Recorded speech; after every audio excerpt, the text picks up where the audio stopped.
Welcome to the first episode of You Were Close, here on Greatly Approves. In this segment, we talk about gaming disappointments, letdowns, basically just when a game didn't quite make it how we hoped it would. Today we're talking about Rock Band 4, a game that overall I am extremely happy with. We were all very excited for it. It came out last week. And overall, great game, but we do have some issues with it, which we will get into later on. But first, let's talk about what was so good. What was so good about this game? Alright. Well, what I enjoyed about it most was the freestyle vocals. So if it had a range that you probably couldn't hit because of certain vocalists, I'm looking at you, Freddie Mercury. And Geddy Lee. You could use a different octave, I guess. Basically as long as you were in key, it would give you points for it, and it would still fill up the circle. Yeah, which was helpful for me. I think I was probably using it the most out of everyone. And if a song was too high or too low, mostly too low. Arctic Monkeys. Most male singers. The Clash. I was at least able to get more points than I would otherwise. Yeah, because you were singing in the correct key. Yeah. You were in tune, just not, spot on. Yeah. Which was super helpful. It was a great improvement, I thought. What I liked most, we discussed briefly on our hype train for fall, was the guitar solos, the freestyle guitar solos. They added this in any moment where there is an actual guitar solo in a song, even on the DLC, and this can be turned off if you don't want to do it. It's a bit jarring at first. Would you agree? I was thrown off by it, and I still haven't taken the time to learn how to do it right. Yeah, I was the first person to use it. Yeah. I couldn't really figure it out. I stuck with it, and I'm a huge fan at this point. It took probably most of career mode to get there, but I figured it out. To be fair, there's a tutorial that I was too stubborn to use. But basically, Rock Band's always had the two sets of frets, the one closer to the base and then the one up at the neck. And it changes those into two colors, blue and orange. So when it's blue, you want to play up here, and when it's orange, you want to actually play down here. And it's about your timing and which set you're using. And it's really cool. It can give you some really interesting results once you actually take the time and figure out how to do it. Strongly recommended. However, at some point you just want to play the song as is. You just want to play that guitar solo, and that's fine. You can edit it song by song, turn it off by player, whatever you want to do. And then with that, not quite the same because it's not do whatever you want, but it is a new addition they did for drums. They have the dynamic fills now, which is, rather than in the old Rock Band where you would just get to hit whatever you want and then end on green and activate your overdrive, they give you a pre-generated fill that changes every time it comes up. It's not a set one for the song, it's based on the genre. And sometimes these fills sound really good and they fit really well. Overall, I really like them. They have some really cool effects. Sometimes, though, they don't really work. They feel a little out of place. The most out of place we noticed was Polly. By Nirvana.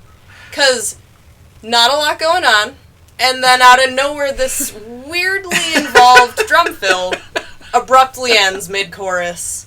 And it just felt weird. Yeah. But overall, it's a nice feature. I do like it.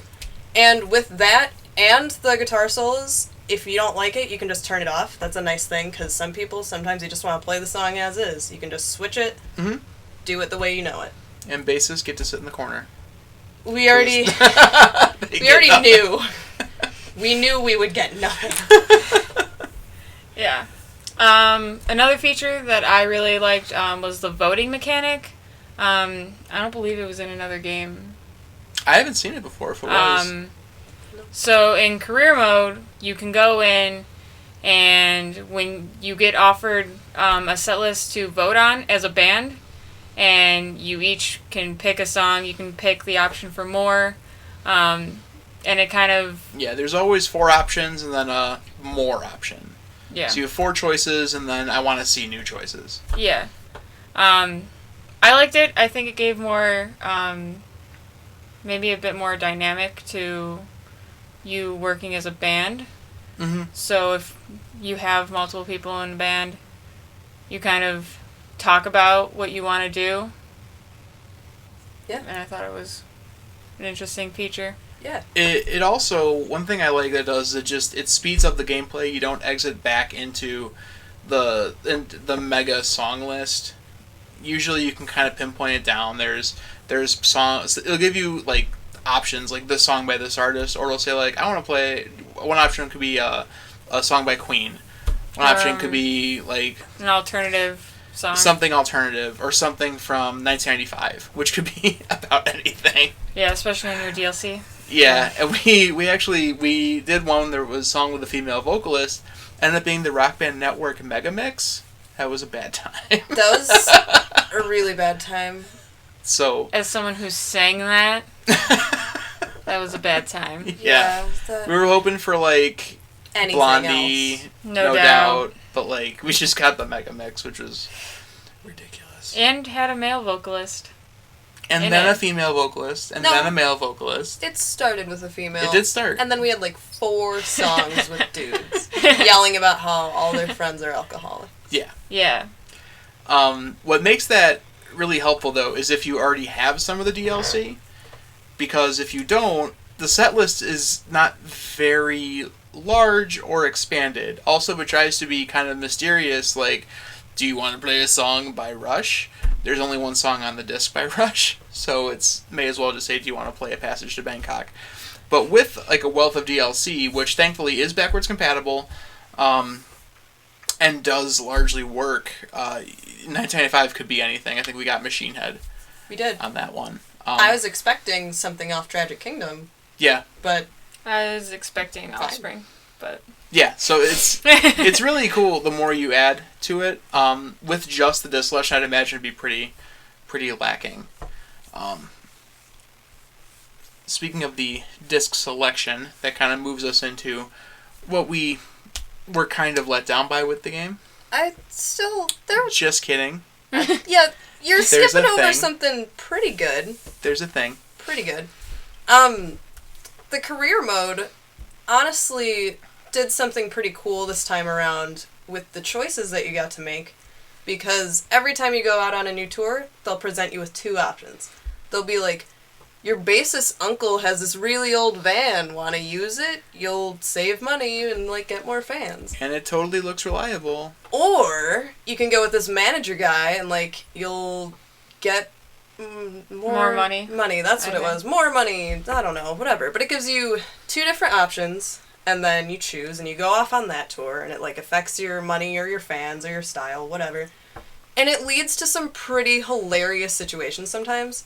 Like, I really appreciate the humor in this game. I think it's pretty good. It's pretty clever. There's a lot of, like, not necessarily banter, because there's no cutscenes or voice acting, but during the load screens, you'll see little quotes from your bandmates talking trash about each other and eating out of... You mean talking trash about you? Mainly me. Everyone thinks I'm, like, the worst, apparently. But they ate, like, gas station food. So, I mean, who's really gross here in this situation? Not me. Not me. That wasn't the band I meant. They're not here. She knows who she is. But, yeah, I really like the career mode. I think that's a nice feature they got going on. Mm-hmm. Yeah. So, yeah, different variety. Yeah, and so that was all the things that we liked about it. Yeah. I think the major problem that I had with it was just the on-disc songs. There was nothing there that grabbed my attention that much. Well, there's Somebody Told Me from the Killers, which we've been talking about for years. It's right. Like, that'd be the perfect song for this game, and it really is. It's a very good track. Right. I like Tongue Tied. Yeah. Group Love, Tongue Tied. Mm-hmm. There are songs by artists that I knew and liked, but the songs I guess like glanced over. The one that pops into my head is Spiders by System of a Down. I guess I did know that song. I know in our last video I was like, I don't know Spiders. And then we played it and I was like, oh, this song. So I still don't really recognize it. it's okay. I never had a "oh, this song" moment. That's the only one I got. I think there were a couple that, like, I had heard the song maybe, like, on the radio, but I never really took the time to figure out who did it, that type of stuff. There are a couple tracks that I did not know of that I actually do like, but there are many more tracks that I just am not a huge fan of. And it I don't know. I think Harmonix set the bar pretty high by very early in development, saying this is by far the best set list we've ever created. And it's not. I don't know if it's a testament to how good the songs already in the game are, because they've already like hit a lot of these checkpoints. But it just, overall, the set list is really, really lacking. There are some big artists here, like U2 and Van Halen are really good gets. But, like, Rush has Passage to Bangkok, which, though fine, in my opinion, is nowhere near as big a thing as a lot of the DLC. Like, you have Working Man, Trees was on Rock Band 2, 2112. It just isn't quite as impactful as those tracks. And sorry. No, go ahead. It's all Sometimes based on choices that you make during the career mode, you're stuck with songs that are only on disc. You aren't given the option for DLC. And so when you're getting like 3 set lists in a row and you can only choose from the limited selection on disc, you get really tired of those songs really fast, I think. Now, kind of building on the on-disc set list, I do have a wealth of DLC. People who know me, I have a ton of DLC for Rock Band. It has been nothing but a headache with this game since I got it last week. A lot of the songs I've purchased show up. First of all, there's no real quick way to do this. You have to go through the music store, and each track, it'll say either purchased in library or have a price point. And if it's purchased, you have to install it. Just click it and it'll install. If it's in library, you're set. If it has a price point, that usually means that it hasn't been bought. However, several, I'd say at least half of the DLC I purchased in the past still had that price point, and it wouldn't recognize that I owned it until after I clicked on it. So I had to go through all the music store, which took quite a long time. Some of the DLC isn't showing up. Specifically, songs from on disc, Rock Band 1, 2, 3, Green Day, Lego, are not there yet in the store. There are some packs that were like promotional. The Doors, the Rush 2112, and there was a huge Ozzy pack that gave you Bark at the Moon. Those aren't. They're in the store, but I can't download them for free because of some corner case with the promotion or the free track or whatever. Any song you acquired through a code, such as Rock Band 3 pre-order DLC, is not there. It's just really frustrating. I anticipated this all to be there with the rollout of the game, and it just was not, and has been nothing short of a huge headache.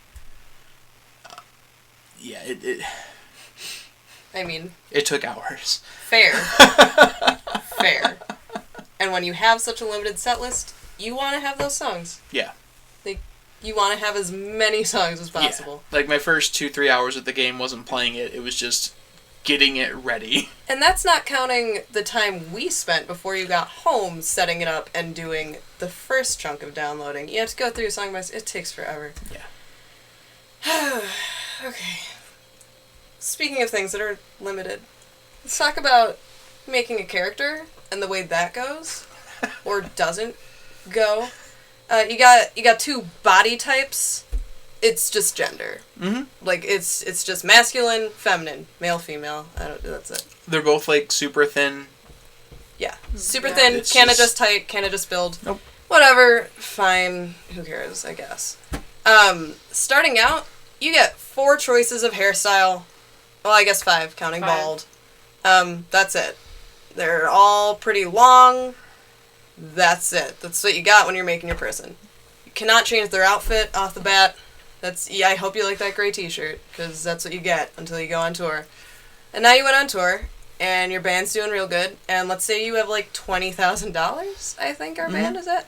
It's quite We a lot. have that much money because there's nothing we really want to buy. Like, we changed our outfit maybe once. In the old games, you would have different stores in the rock shop. You had like 4 or 5 options with like over a dozen. Like, one was like a punk store, one was like a Yeah. hard rock store, one was a metal store. With over a dozen items in each thing. So you had a lot to choose from. In this, you don't have any of that, like, different genres or styles for stores. It's one thing, and you have like 24 items total for tops. Mm-hmm. Pants, I think you have like less than a dozen, maybe. For girls Yeah. at least. Guys, you have a little bit more. Girls, you have nothing. There's no shoes. There's They're like 5, 6 accessories. Accessories are mainly on your face. Yeah. No, like... No bracelets, not a whole lot of jewelry. Yeah. None of that going on. Pretty straightforward, pretty limited. Yeah. The style is at least consistent with what you've seen with Rock Band, but comparing this with Rock Band 2 or 3 or even 1, it just seems noticeably light. Yeah. On making a rocker, which is a pretty big letdown for me. Yeah. And from what I could tell, the like clothing isn't the same depending on which gender you're in. It's not. So like if you wanted, I'm pretty sure guys can have like more plain like button down type shirts, They can. and girls we get like crop tops. Which is like, whatever, that's fine. But give us one. Like, give us one. I get it, whatever, you're gonna have different options, but I just feel like you get fewer options with a female character, which is whatever. Yeah. I mean, it is what it is, I guess. Maybe twice as much work, Maggie. It would be twice as much work. That'd be dumb. It would be dumb. So, hopefully, we'll get DLC or a patch or something. Just give us more sometime, please. Yeah. I just want more. Yeah. Gosh. But as far as issues with the game itself, that's pretty much it. Though we did encounter some, like, external issues with the peripherals. Yeah, the disc itself, in our experience, was fine. Very good game. Kind of stripped down on options. Some of the stuff you've had in the past isn't there, like a practice mode. I'm drawing a complete blank, but I know there's like a ton of different modes. Online leaderboards aren't there. There's just a ton of stuff that's just missing, at least at launch. With everything else, we were playing today, the guitar just like locked up. It held down on the red It held down button. on red. I couldn't disconnect it. I had to remove the battery from it and then reconnect it. The drums, this is my first real day like sitting down with the drums, and I thought that I thought, I'm like, man, I am just awful. But then I realized that no, that the yellow pad is just not there. Right. You And made a comment like, did you notice you were, like, missing hits you didn't think you should? And I was like, yeah, but I think I'm just bad. That's what I thought too. It's been a while since I played drums. But no, it's a thing. There's like a firmware update for the peripheral that requires Windows 10, which we don't have. It requires Windows 10 if you're using Xbox, correct? No, it As on requires both? Windows 10. Regardless? Yeah. Oh. It's I read into it a little more. You have to hook up a USB from the computer to the hard drive, and it's only the thing to do it is only compatible with Windows 10. Yeah. Which we don't have a Windows 10 computer. No. No. Like, you can get a free trial. Because we called Mad Cats, because we were like, we've had this a week. How is it already broken? And they told us what we had to do, and they were like, oh, well, if you don't have Windows 10, you get a 3-month free trial. And that's great, but that's work that I wish we didn't have to go through a week out. And that's pretty much the trend with Rock Band 4, is that the game itself is fine, but there's just been so much work to have fun, and I just came to have a good time. That's pretty much it. Rock Band's always been that like comfort food, like just kind of hang out for a bit, and it just I have not had that experience with this game. It's been work. Yeah. And that's not what you think of at all when you think of Rock Band. No. No. We already knew this pre-launch, so this isn't like something we're disappointed in, because we already knew. But the no key support, I personally am not that upset, because I didn't really play keys when we had them. But there are a lot of songs where, like, there's just the piano and drums going and nothing else, and you're like, well, I kind of wish we had a keyboardist right now. Yeah, like Coldplay's Clocks is in my set list, or my library, and it just why? Yeah. Without keys, there's not much of a point. Never again. Yeah. Lithium. by Evanescence. Yeah. That was still a good time though. It was a good time, but it's very noticeable that a majority of that song is done with piano. That may come later. Like, who knows? They have said that Rock Band 4 is the only disc they want to release this generation, which is expected to go very, very long. So I think it's going to be done through patches and updates. So we'll probably get more modes. We'll probably get more options in the Rock Shop, I hope. That would be nice. As well as, I believe, weekly DLC was confirmed. The first week of DLC was also kind of a letdown. It was just the other pre-order stuff that you couldn't have gotten on your console. It's now available for purchase. I mean, I'm okay with that. I was going to say, I'm glad they did that. I agree that it's kind of disappointing that it wasn't like a new set of songs to choose from, but I'm glad that people who didn't pre-order through Amazon were given that option. Mm-hmm. I really wanted Follow Me Down. Now we have it. We played it. It's great. I'm glad it happened, but I do see what you're saying. Yeah. It wasn't more choices. Right, and we do know that they have confirmed new tracks from U2 and new tracks from Van Halen. But that's, like, I guess I've been spoiled by instant gratification. Like, I want to know what's next. I want to know more. Fair. And I know stuff that's still to come. Yeah. So, yeah, that's kind of how we feel. The game itself is solid. Everything surrounding it is a huge headache. Yeah, I don't... That's it, really. Yeah, I just hope things get fixed. I hope things get added. I'm having a good time, but I'm a little disappointed. Yeah, there's also no time frame, by the way, on these exports for right. your on-disc tracks. There's no remote kind of time frame other than we're working on it. Mm-hmm. And as far as the corner cases I mentioned with Rush, with Ozzy, they said that they're prioritizing the exports first and then that later, is what I read. So we'll see whenever that happens. And until that happens, we can keep playing all that Green Day song we have. Yeah. Oh, Love. Because I got the 6 DLC tracks through an export code for Special Edition Green Day Rock Band, and Green Day Rock Band isn't exported yet. So, that's fine. So we can enjoy all that song. Until next time, I hope you also enjoy all that song. All that song. Thanks for watching.